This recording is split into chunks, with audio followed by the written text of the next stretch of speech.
Right. So let's jump into some questions. I have it on my phone, so I'm just gonna pull up the questions on my phone. Doo. Let's see. So first question.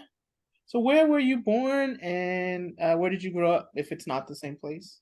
Yeah, it's kind of complicated. I was born in Ventura, which is a beach city about an hour north of LA.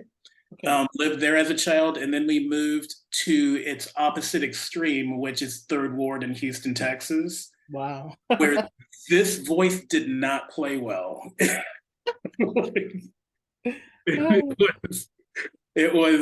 was it was interesting. So I lived there. I lived in Third Ward in this smaller town called Dickinson until I was about 15, and then we returned to Ventura. So we got back to Ventura after I developed a drawl, and mm. so just to further complicate things.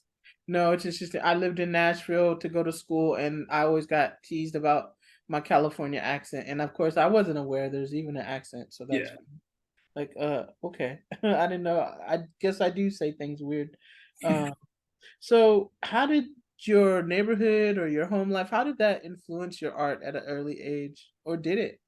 Oh, it did tremendously. I think so. I was always visual and I always liked to draw, I always liked to create. And I think I got that from my parents were pretty creative people. And my sister drew when she was a kid and she was really good at it. So, and she's my older sister. So I would, kind of follow in that path. But when we moved to Texas, I was really isolated.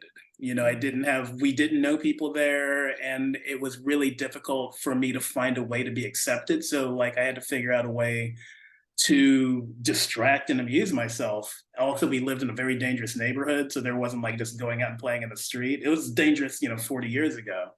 So I think that really drove me in the direction of being kind of this person who keeps his head down and just makes art because Nice. that was safe for me. And that continued when we returned to Ventura.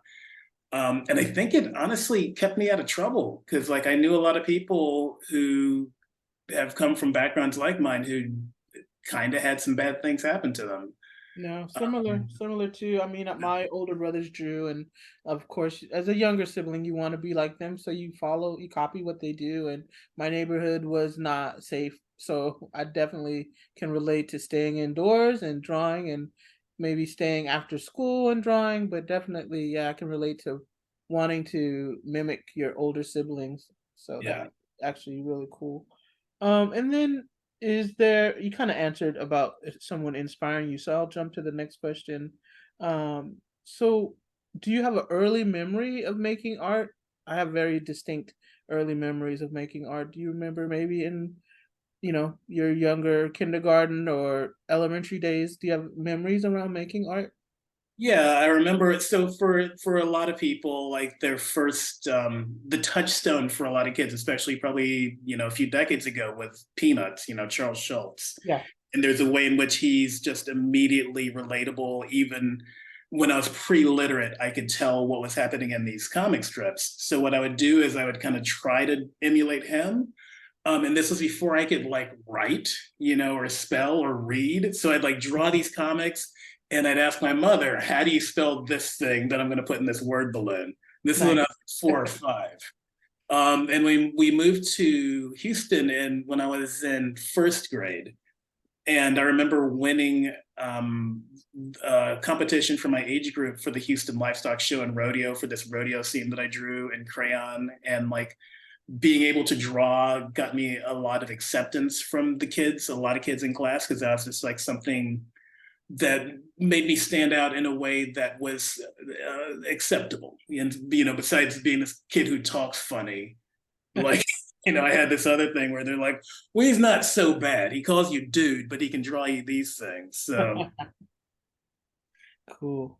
And so also, how would you categorize your art style? Do you feel like you have a particular style that you could I name art? I don't, because I kind of jump around a lot. I draw in the style that will befit the subject and the story. So I don't have a real, like, I think you can see my hand in the different kinds of work that I do, but there's not a specific style that I stick to. I like Okay. to play and I like to experiment. When I was younger, I would have definitely aligned myself with the 90s alternative, 60s underground style. Okay, And I 'cause I still can have, see that. I can. yeah, I still feel that connection, you know, Dan Clowes and Peter Bagg. But I think I I think I have transcended all of that.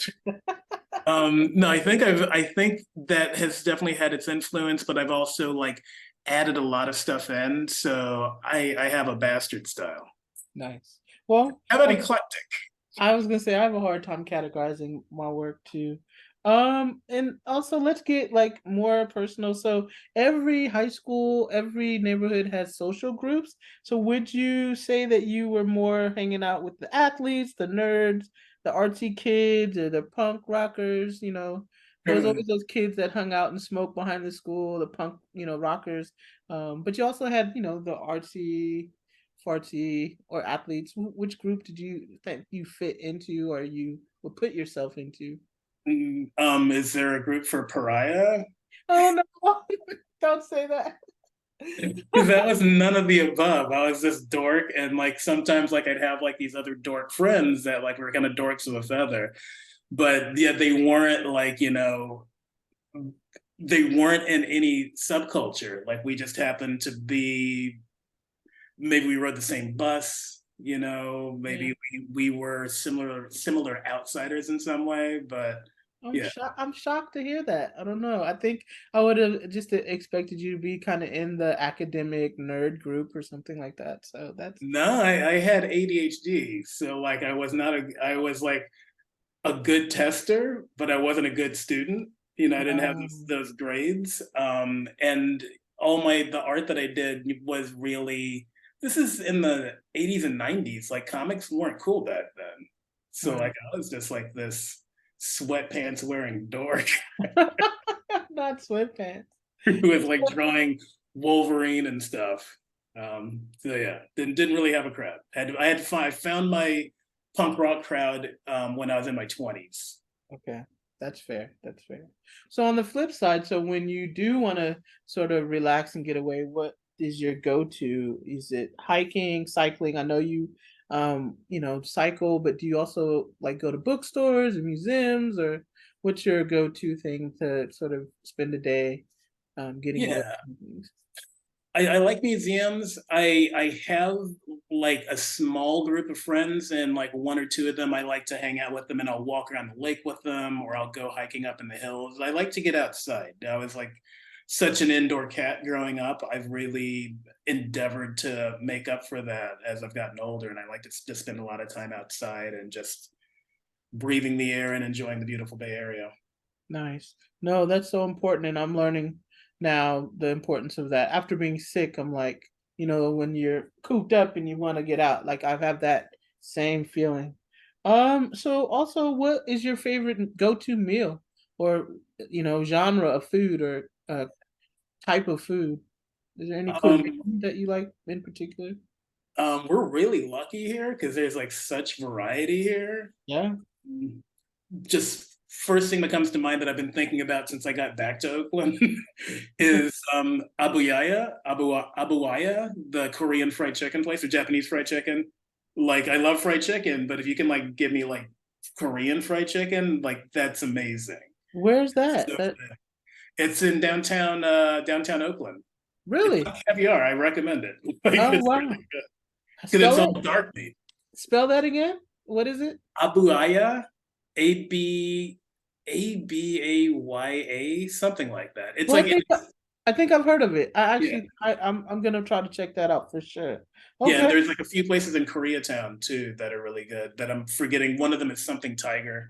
But yeah, I love Korean fried chicken. I love Mediterranean food quite a lot. There's Oasis, which is like a great takeout place, like Okay. for not a lot of money, and you can like make two meals out of like each order. That's awesome. Like No, chicken shawarma. I love that stuff. I was gonna say I think I've gotten chicken shawarma from Oasis. So yeah, those are tasty places. Yeah. And so back to art, well, who would you categorize as your favorite artist if you have a favorite, or someone who influences you now? Who would Yeah. it be? The people who really sent me down the path where I've landed now, in addition to those earlier cartoonist influences like Clowes and Bag and Tomine and Dupuy and Barbarian, the people who like really pushed me were the expressionists. So people like George Grosz, Egon Schiele, William Groper. Oh. Like there was something about seeing there's a strange cartooniness to the way they painted, Hmm, and there's a way in which they really exaggerate and presence the emotions of their characters in their faces and in their actions, and they really distort them. And I don't know what it says about me, but like that distortion is just kind of how I see people. no, it's funny. Someone pointed that out about my work, and I was kind of like, "Oh, okay, that's just kind of how I see people." So I've that's had people describe my work as grotesque, and I'm just like, I don't know what you're talking about. I just draw what I see. yeah, yeah, same. Fascinating. Oh my gosh. So also, and we're wrapping it up. Do you do any other form of art? Do you sing? Do you play an instrument? Photography, any other any other form of artistry? Yeah, I play with printmaking periodically. I really love it. Like I was really into silk screening for a while. I used to go out to the Mission Cultural Center and do silk screening. Now that I'm teaching at TCA, I'm looking forward to taking advantage of the Rizzo printers that they have there because like that's like Hmm. a nice, less sloppy way of doing kind of silk screening. Right. I like to paint. I don't get to do it an awful lot, and it's this funny thing to complain about because I make my living doing visual art now, so I have a lot less time to just play. So Mm, I don't get to like be like I'm just going to make a gouache or I'm just going to make a watercolor. But when I can find the time and I have some downtime, I like to do things like that, and I like to just do things that get me outside of my usual mode. mm, Like I try not to put too much emphasis on doing it well. You know, it's important as a creative to just play and explore, and that stuff you get to bring back into whatever your discipline is. for sure, for sure. And so, outside of the book it's upcoming, do you have a major project that's coming up that you want to shout out? No, just Major Taylor 2025. Like that is Nice. ruling my life right now. I can imagine. No, It's thank you haunting my dreams. thank you so much for joining me and talking with me. I want you to give a big shout out to your social media handle, what you use on Instagram or other platforms. Let everybody know Yeah. they can find you. I'm the only social media that I'm on now is I'm on Instagram as Fred Noland. Okay. And I actually do have a YouTube channel that I've been shaping up recently that's Fred Noland Illustrations. And that has some kind of process videos and other things like animations and stuff on it. Cool. And so I'll put that in the description for folks to check that out. Thank you again so much for joining me. Can't wait to see all the merch designed for the poster and stickers, and can't wait to see you on December 9th. And so I hope everybody joins us December 9th at Oakland Creates 2023. Thanks again. I appreciate you so much. And You. stop sharing.